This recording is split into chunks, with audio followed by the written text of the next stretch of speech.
Hello students.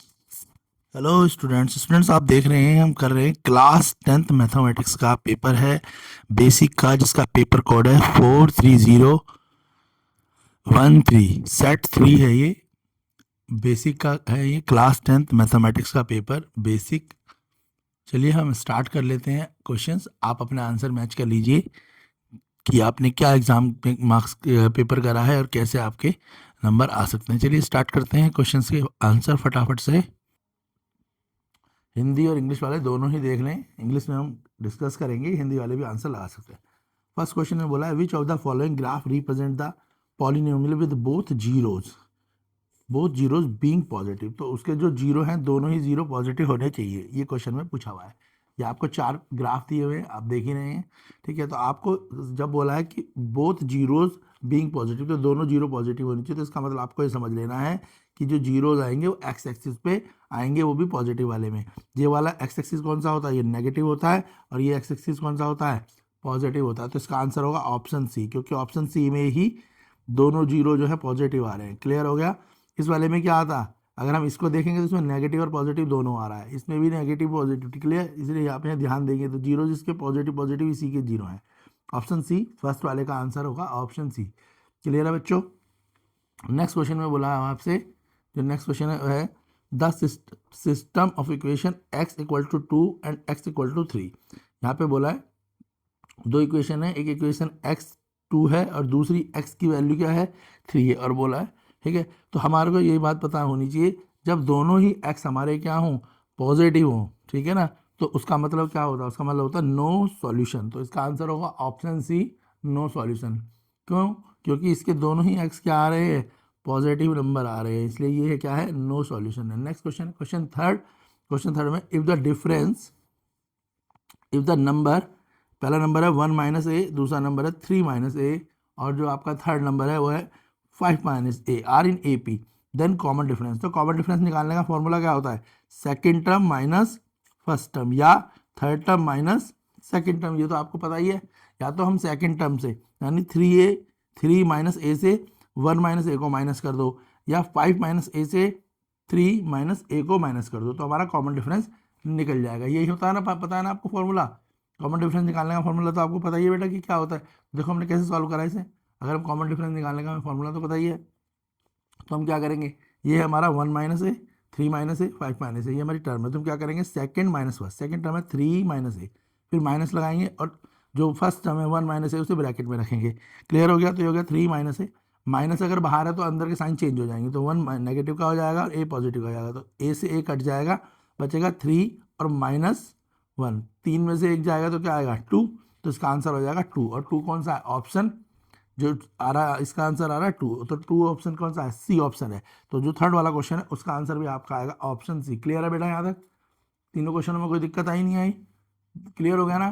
तो जो first वाला है उसका आंसर भी आपका सी है, सेकंड वाला जो है उसका आंसर भी सी है, और जो थर्ड वाला है उसका आंसर भी सी है। तीनों का आंसर पता लग गए, फर्स्ट वाले का सी, सेकंड वाले का सी, थर्ड वाले का सी। हिंदी मीडियम वाले भी इसे मैच कर लें और इंग्लिश मीडियम वाले भी, और अपना आंसर चेक कर लें। ठीक है, हम कौन सा कर रहे हैं, बेसिक का सेट 3 कर रहे हैं। क्लियर है, कौन सा सेट कर रहे हैं, सेट 3, 43013। तो हमारा कोड भी लिखा हुआ है 43013। ठीक है, नेक्स्ट क्वेश्चन देख लेते हैं हम। जो नेक्स्ट क्वेश्चन हमारे आए हुए हैं, नेक्स्ट क्वेश्चन कौन सा है, बोला निम्न, नेक्स्ट क्वेश्चन इंग्लिश मीडियम से देख लेंगे, इंग्लिश मीडियम में से ही हम डिस्कस करेंगे, हिंदी मीडियम वाले भी मैच कर लेंगे। Next question fourth, which of the following statement is not true. बोला इनमें से कौन सी स्टेटमेंट ट्रू नहीं है। ऑप्शन है आपका sine theta equal to cos theta, दूसरी है 10 30 इक्वल टू कॉट 60, थर्ड है sine 30 equal to cos 60, fourth है साइन 45 इक्वल टू 1/sec 45। तो बेटा सिंपल सी बात है, देखो अगर आप देखोगे साइन और कॉस का रिलेशन देखोगे टेबल के थ्रू, तो आपको ये इक्वल दिखाई देगा। 10 30 जो है कॉट 60 के साथ क्या है, 10 का रिलेशन होता है कॉट के साथ, ठीक है ना, 1/10 लगा लेते हैं। क्लियर हो गया, तो यहाँ पर रिलेशन आ जाएगा और यहाँ पर भी। तो sine theta equal to cos theta, ये इसका गलत ऑप्शन है, तो इसका ऑप्शन ए इसका आंसर होगा। क्वेश्चन फोर्थ का आंसर क्या हो जाएगा, ऑप्शन ए। तो करेक्ट आंसर होगा इसका। बोला है ना इसमें स्टेटमेंट कौन सी ट्रू नहीं है, कौन सी स्टेटमेंट ट्रू नहीं है, बोला which one is not true, तो ट्रू कौन सी नहीं है, sine theta equal to cos theta, option A इसका करेक्ट आंसर है। नेक्स्ट है if tan theta minus cos theta equal to 0, then the value of theta, theta की value क्या होगी? अगर टेन थीटा में से माइनस कॉट थीटा क्या हो, 0 हो, तो बोला है टेन थीटा की तो वैल्यू ऑफ थीटा। तो देखो बड़ा सिंपल क्वेश्चन है, इसको भी समझ लो, यहाँ से मैंने करा हुआ है क्वेश्चन, आप यहाँ से देख लें। ठीक है, तो हमें पता है tan theta minus cot theta, तो टेन थीटा इक्वल टू क्या हो जाएगा? कॉट थीटा हो जाएगा। भाई माइनस है यहाँ पे कॉट थीटा, उधर जाके क्या हो जाएगा? प्लस हो जाएगा। अब tan theta equal to cot theta, cot theta को हम क्या कर सकते हैं? 1/10 थीटा, जैसे अभी फोर्थ क्वेश्चन में था। तो टेन थीटा इक्वल टू क्या हो जाएगा? 1/10 थीटा। क्लियर है इतनी बात? तो टेन थीटा किसके इक्वल हो गया? 1/10 थीटा के। और अगर हम इसकी मल्टीप्लाई कर दें, क्या कर दें? क्रॉस मल्टीप्लाई कर दें, तो टेन थीटा की मल्टीप्लाई करेंगे तो क्या आएगा? Ten square theta. Ten square theta किसके इक्वल हो जाएगा? 1 के इक्वल हो जाएगा। बात तो समझ आ गई ना भाई? देखो हमने क्या करा, यहाँ पे क्रॉस मल्टीप्लाई कर दी, तो टेन थीटा की टेन थीटा से, यानी न्यूमरेटर की डिनोमिनेटर से और न्यूमरेटर की डिनोमिनेटर से, tan theta into tan theta, ten square theta. 1 की 1 से करी तो 1। अब यही आया है टेन स्क्वायर थीटा, तो यहाँ पे स्क्वायर आ गया, तो उस तरफ क्या हो जाएगा? 1 के ऊपर रूट चला जाएगा, यहाँ से स्क्वायर हटेगा और यहाँ पे रूट चला जाएगा, तो टेन थीटा किसके इक्वल हो जाएगा? √1 के। और √1 की वैल्यू क्या होती है? 1। यानी थीटा की वैल्यू क्या आएगी यहाँ पे? 1। और 1 किसकी होती है? 1 होती है थीटा 45। 1 कहाँ आता है टेन थीटा की, टेन की टेबल पे? टेन थीटा 45, यानी थीटा 45 पे की वैल्यू क्या होती है? 1 होती है। तो इसका आंसर 1 हो जाएगा। इस हिसाब से इसका क्वेश्चन 5 का आंसर होगा ऑप्शन बी, क्योंकि हमें पता है टेन थीटा की 45 की वैल्यू क्या होती है? 1 होती है। क्लियर है? नेक्स्ट क्वेश्चन देखेंगे, क्वेश्चन 6।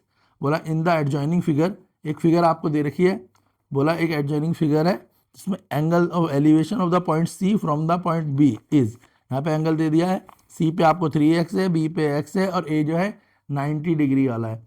ठीक है, और बोला है कि इसे अगर करेंगे तो इसकी वैल्यू क्या आएगी। तो जब हम इसको सॉल्व करेंगे, तो देखो कैसे सॉल्व करेंगे, हम ऐसे सॉल्व करेंगे बेटा, समझ लो।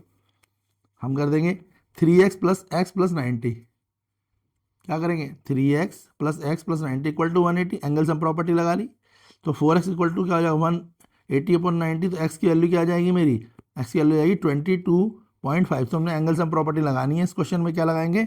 एंगल सम प्रॉपर्टी लगाएंगे, जिससे हमारी x की वैल्यू निकल के आ जाएगी। x की वैल्यू आएगी ऑप्शन, इसके x की वैल्यू का ऑप्शन होगा, क्या आएगा? अगर हम क्वेश्चन नंबर करेंगे तो ऑप्शन सी इसका आंसर होगा 22.5। क्लियर है?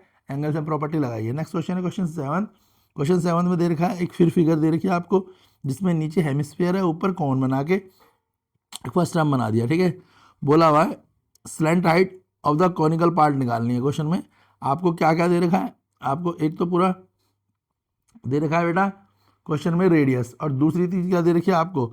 दूसरी चीज़ दे रखी है आपको हाइट, और आपको क्या निकालनी है? Slant height. तो स्लैंट हाइट निकालने का फॉर्मूला तो आपको पता ही है क्या होता है। स्लैंट हाइट निकालने का फॉर्मूला होता है L square equal to H square plus R square. कई बार ऐसे भी देख लेते हैं, L square equal to √h square plus R square, दोनों तरीके से करते हैं इसे। L square equal to H square plus R square. इतनी बात समझ आ गई? ठीक है ना? अब L स्क्वायर तो L स्क्वायर रख देंगे, h की वैल्यू क्या है? 4 है, आर स्क्वायर की वैल्यू क्या है? 3। तो 4 की स्क्वायर होगा 16, 3 का स्क्वायर होगा 9, तो 16 प्लस 9 क्या होता है? 25। तो L यहाँ पर स्क्वायर था, तो यहाँ से स्क्वायर हटेगा और यहाँ पे रूट चढ़ जाएगा, तो L की वैल्यू क्या आ जाएगी? 5 आ जाएगी। क्लियर है? समझ आ गया क्वेश्चन किस तरीके से क्वेश्चन होगा? तो L की वैल्यू क्या आ जाएगी? 5 आ जाएगी। जिस हिसाब से अगर 5 आई तो इसका ऑप्शन कौन सा हो जाएगा? इसका ऑप्शन सी हो जाएगा। क्वेश्चन नंबर 7 इसका आंसर हो जाएगा ऑप्शन सी। क्लियर है? नेक्स्ट देख लो क्वेश्चन 8। क्वेश्चन 8 में आपको दिया हुआ है क्लास दी और फ्रीक्वेंसी। क्लास है आपकी 0 से 10, 10 से 20, 20 से 30, 30 से 40, 40 से 50, यानी रेगुलर इंटरवल है क्लास का। फ्रीक्वेंसी 3, 5, 7, 9, 11। तो बोला upper limit of the median class of the above data. इसमें अपर लिमिट पूछी है, तो हर कोई बच्चे को पता होगा, तो इसकी अपर लिमिट क्या होगी? इसकी अपर लिमिट होगी 40। क्या होगी? अपर लिमिट 40 हो जाएगी। क्लियर है? नेक्स्ट क्वेश्चन देख लेंगे, ठीक है ना? तो मीडियन क्लास की अपर लिमिट क्या हो जाएगी? 40 हो जाएगी, क्योंकि मीडियन क्लास है 30 to 40 में आएगी। नेक्स्ट क्वेश्चन बोला if for data median is 5 and mode is 4, then mean is equal to. तो फॉर्मूला पता होना चाहिए आपको इसके लिए फॉर्मूला कौन सा होता है? इसके लिए फॉर्मूला होता है मोड इक्वल टू 3 मी, क्या होता है? 3 मीडियन और -2 मीन। आप फॉर्मूले में लगा देंगे 3 × 5 -2 × मीन, और यहाँ पे मोड कितना दे रखा है? 4। तो ये हो गया। यहाँ से जब ट्रांसपोर्ट करेंगे तो हमारा जो मीन निकल के आएगा वो 11/2 निकल कर आएगा। जब आपसे कैलकुलेट करेंगे तो आंसर आएगा 11/2। ऑप्शन सी इसका आंसर है। वापस से बता देते हैं कौन सा फॉर्मूला लगेगा। फॉर्मूला यही है, मोड इक्वल टू 3 मीडियन -2 मीन। वैल्यूज पुट करना है आपको, सॉल्व कर देना। क्लियर है? नेक्स्ट क्वेश्चन देख लेते हैं। क्वेश्चन 10 बोला SCF ऑफ 3 की पावर 7 डॉट 7 की पावर 3 एंड 3 की पावर 7 इंटू 7 की पावर 7 इज, ये तो बड़ा आसानी से समझ आ जाएगा क्योंकि SCF का मतलब होता है लीस्ट पावर। तो इसमें तुम्हें जिसकी पावर सबसे कम दिख रही है वो कौन सा नंबर है। तो देखो एक तो है 3773 और दूसरे में 3377 है, और जो SCF पूछा था SCF में जो तुम्हारे को लीस्ट नंबर दिखें उन्हें आप कॉपी कर लें, वही आंसर होता है इसका। तो लीस्ट नंबर कौन सी लीस्ट पावर है, एक तो यहाँ पे इस वाले में तो है 3 की 3 और इस वाले में 7 की 3, तो इसका आंसर हो जाएगा ऑप्शन सी, 3 की पावर 3 7 की पावर 3, लीस्ट नंबर को हम SCF बोलते हैं। क्लियर है। नेक्स्ट क्वेश्चन देख लेंगे, क्वेश्चन 11। 10 क्वेश्चन समझ आ गया। क्वेश्चन 11 बोला a letter is selected from the letter of the word February, ठीक है, the probability that it is a vowels. आपको पता होना चाहिए कि वोवेल्स क्या होते हैं। तो वोवेल्स क्या होते हैं, AEIOU 5 वोवेल्स होते हैं, उनसे रिलेटेड आपसे प्रोबेबिलिटी पूछी है क्वेश्चन नंबर 11 में। तो बिल्कुल आसानी से समझ आ जाएगा, ठीक है कि इसमें कौन कौन से भैया वोवेल्स हैं। अगर आप फैब्रिक को ध्यान से देखें, ये फैब्रिक की क्या है स्पेलिंग है, क्या है फैब्रिक की स्पेलिंग। तो इसमें AEIOU मैंने बताया वोवेल्स हैं। तो इसमें कौन कौन से वोवेल्स आ रहे हैं, इसमें E आ रहा है, U आ रहा है, A आ रहा है। तो कितने वोवेल्स आ रहे हैं, 3। और अगर ये वर्ड देखें फैब्रिक तो बनता कितने वर्ड से, 1 2 3 4 5 6 7 8। तो इसमें 8 तो लेटर्स हैं फैब्रिक में, और वोवेल्स कितने हैं 3। तो इसकी प्रोबेबिलिटी हो जाएगी 3/8। तो इसकी प्रोबेबिलिटी क्या हो जाएगी 3/8, और 3/8 कौन सा आंसर है, ऑप्शन सी इसका करेक्ट आंसर होगा। क्या होगा, ऑप्शन सी। समझ आया कैसे। पहले तो फैब्री, तो इसके टोटल आउटकम कितने होंगे, 8 होंगे, क्योंकि फैब्री में कितने लेटर हैं 8। मगर इसके अंदर वॉवेल्स कितने हैं, 3 ही वॉवेल्स हैं, एक ई आ रहा है, एक यू आ रहा है और एक ए आ रहा है, ठीक है। तो ये 3 ही इसके अंदर वॉवेल्स हैं, तो प्रोबेबिलिटी हो जाएगी 3/8, ऑप्शन सी। जिस बच्चे ने ऑप्शन सी लिखा है उसका आंसर करेक्ट होगा। क्लियर है। Question number 11। क्वेश्चन 12 देख लेते हैं। क्वेश्चन 12 है आपका, विच of the following number will not end with 0 for any natural number. तो देखो ये तो सिंपल सी बात है कि बोला कौन सा ऐसा नंबर है जो एंड नहीं होता, यहाँ पे लिखा है ना नॉट एंड विद 0 और एनी नेचुरल नंबर। तो इसका मतलब आपको इसका आंसर सीधे ही पता होना चाहिए। इसका आंसर होता है 4n होगा। क्यों होगा 4n, अगर इसमें किसी भी नंबर को रखेंगे, जैसे आपने क्या रख दिया, अगर आपने क्या रखा 1 रखा तो उसकी पावर क्या हो जाएगी 4, 2 रखेंगे तो क्या हो जाएगी 60 हो जाएगी ना, 3 रखेंगे तो ऐसे ही, तो समझ रहे हो।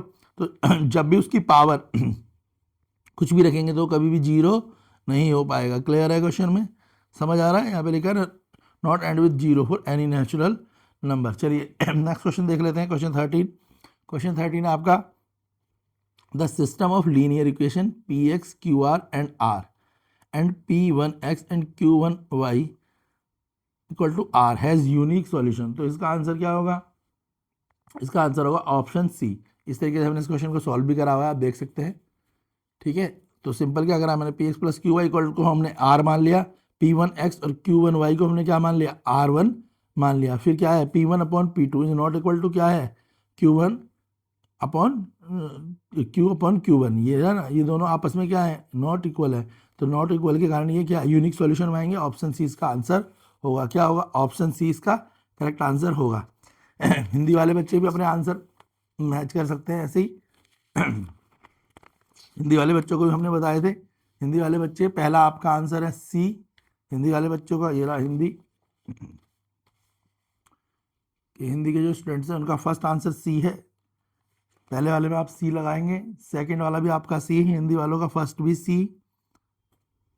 फर्स्ट कौन सा है सी, सेकंड कौन सा है बेटा, कोई हल नहीं सी। थर्ड भी कौन सा है इनका, हिंदी मीडियम वाले बच्चे देख लें अपना, थर्ड का आंसर भी सी है, हमने सॉल्व कर दिए हैं। तो आप यहाँ से अपने मैच कर लें हिंदी वाले बच्चे, हिंदी वाले बच्चों के भी आंसर मैच कर लें। हिंदी वाला फोर्थ का आंसर है हिंदी वालों का ए, मैं सीधे ही आंसर बता रहा हूँ, फोर्थ का आंसर ए। फिफ्थ का आंसर है हिंदी वालों का बी। सिक्स का आंसर भी देख लें हिंदी वाले बच्चे अपना, 6 का आंसर सी है। अभी हमने डिस्कस भी करा है इंग्लिश मीडियम में, तो आप वहाँ से भी समझ लें और आंसर मैच करके अपने नंबर चेक कर सकते हैं हिंदी मीडियम वाले भी। ये बेसिक का पेपर है। सेट सी, क्वेश्चन नंबर 7, इसका आंसर है आपका सी।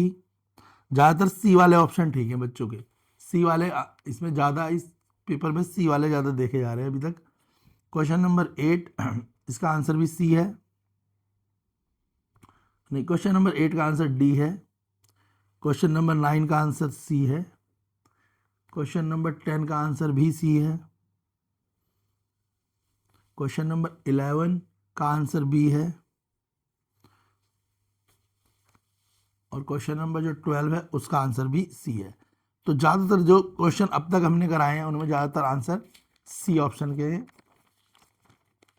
तो ये मैंने आपको दिखाई दिया है। तो हम क्या कर रहे हैं, हम कर रहे हैं बेसिक का पेपर। चलिए अब आगे के क्वेश्चन देख लेते हैं। हमने क्वेश्चन 13 तक कर लिया, अब क्वेश्चन 14 से देख लेते हैं क्या आंसर हो रहा है। क्वेश्चन 14 से आप मैच कर लें। क्वेश्चन नंबर 14 है। क्वेश्चन नंबर 14 में बोला है which of the following equation is are not a quadratic. तो कौन सी इक्वेशन इसमें से क्वाड्रेटिक नहीं है। तो इसका आंसर ऑप्शन ए है। डायरेक्ट लगा लें, ऑप्शन ए इसका करेक्ट आंसर है। क्लियर है। तो क्वाड्रेटिक नहीं है 14, ऑप्शन ए इसका करेक्ट आंसर है। क्वेश्चन 15 में बोला है the discriminate of the quadratic equation A x square plus x plus A equal to 0। ठीक है, और इसका ऑप्शन आपको दे दिए हैं क्वेश्चन नंबर 15 में।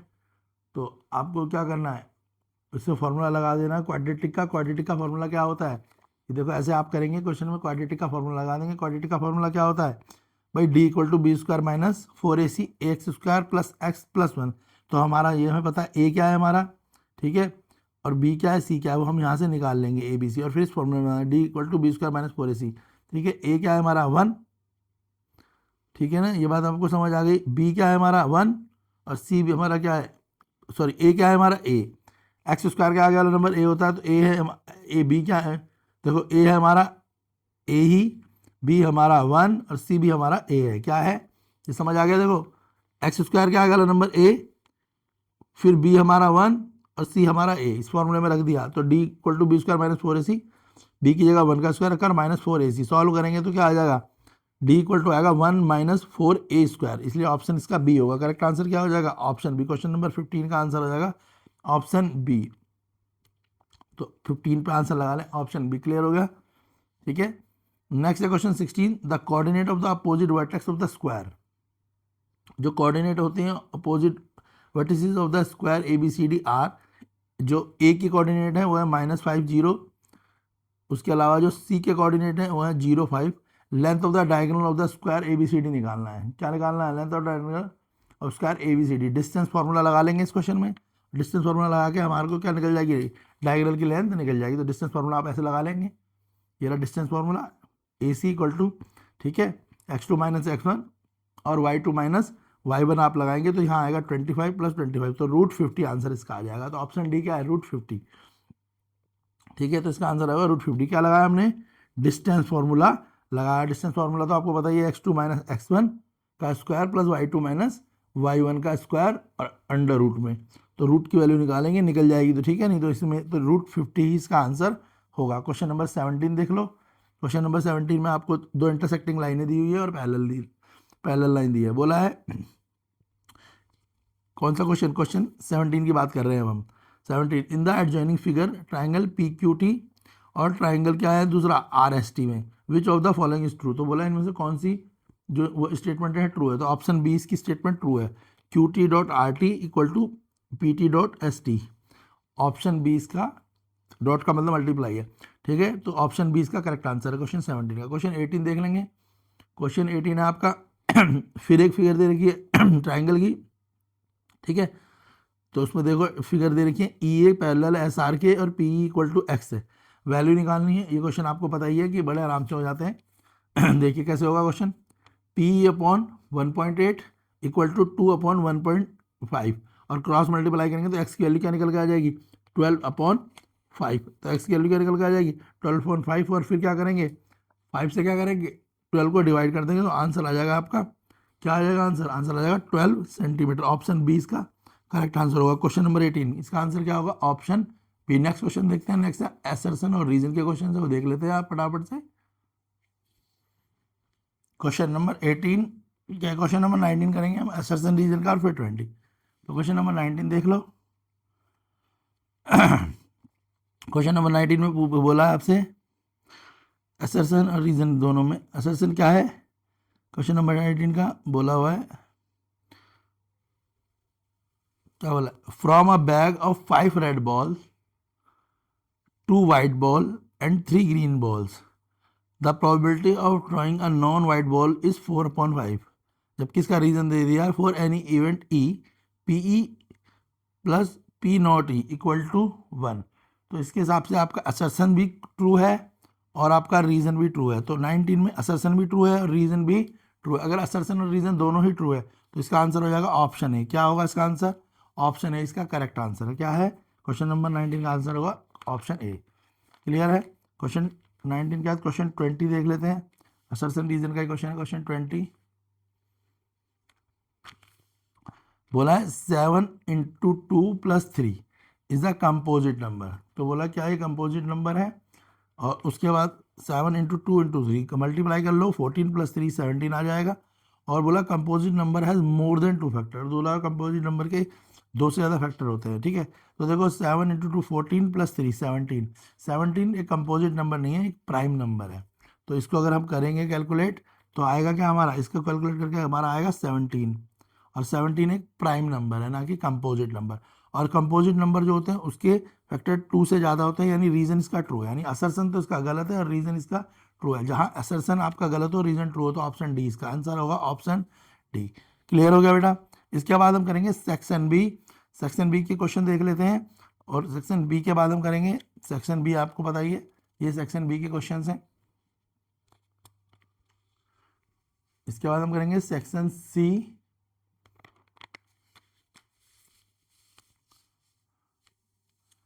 ये सेक्शन सी है आपका। फिर हम सेक्शन डी करेंगे जिसमें 5 मार्क्स वाले क्वेश्चन भी हैं।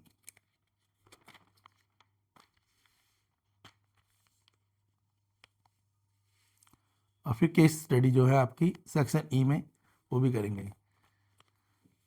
बाकी हमने सेक्शन बी सी की वीडियोस चैनल पे डाल दी हैं, तो आप सब सेक्शन बी और सी की वीडियो भी चैनल पे देख सकते हैं। नई वीडियो है, इसमें हमने सिर्फ एमसीक्यू करे हैं।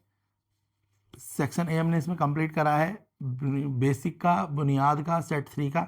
सेक्शन बी सी भी की वीडियो भी अपलोड हो चुकी हैं, आप जाके उन्हें भी देख के अपने आंसर मैच कर सकते हैं। सेट 3 बेसिक का, बाकी सेट 1 2 3 बेसिक और स्टैंडर्ड सभी के आपको चैनल पे मिल जाएंगे। उसके अलावा जो साइंस इंग्लिश एसएसटी उनकी भी प्रिपरेशन आपको चैनल पे मिलेगी। और सबसे पहले हमारे चैनल पे आपको अपने क्वेश्चन पेपर के आंसर मिल सकते हैं। आप अपने आंसर जो भी आपके आगे के सब्जेक्ट हैं, English, SST, science, AI, computer, आप उनके आंसर भी सबसे पहले हमारे चैनल पे देख सकते हैं। वीडियो को लाइक करें, शेयर करें, चैनल को सब्सक्राइब करें।